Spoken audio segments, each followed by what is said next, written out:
Si nous avons fait, la Fédération de la Libre Pensée, si nous avons pris l'initiative de faire cette réunion, c'est parce qu'il nous semble que, d'une certaine façon, l'ensemble de ceux qui s'étaient engagés à lutter pour cette voie ont accepté, parfois par paresse, parfois par démagogie, parfois par intérêt, parfois pour des raisons électorales, parfois tout simplement pour avoir la paix, et bien d'oublier leur engagement. Nous nous sommes aperçus qu'au moment des élections, eh bien toute une série de personnes jugeaient utile de parler de laïcité.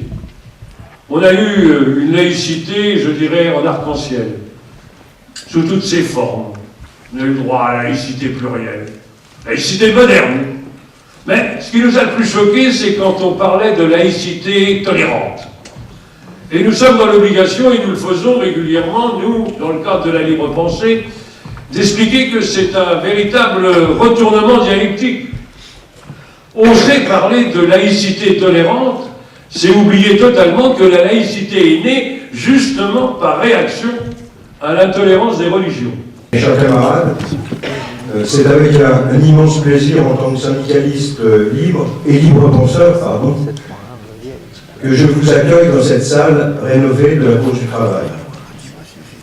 À l'Union régionale d'Île-de-France des syndicats de la CGT Force ouvrière, nous sommes les défenseurs résolus de la défense des services publics, et en particulier de l'école publique. La liberté absolue de conscience, nous la pratiquons quotidiennement dans notre action syndicale. La religion doit rester une affaire privée. Oui, il faut l'abrogation de la loi Debré. Oui, il faut l'abrogation de toutes les lois anti-laïques découlant de la loi Debré.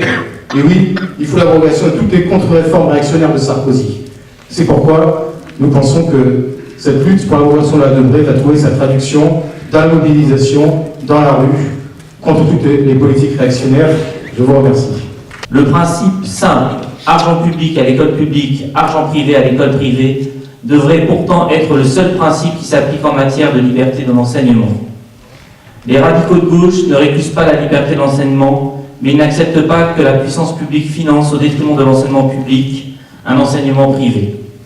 La CGT pense que plus que jamais, effectivement, le combat contre le combat pour la laïcité, pour la restauration des valeurs de laïcité. La laïcité à la française, effectivement, elle n'existe nulle part ailleurs.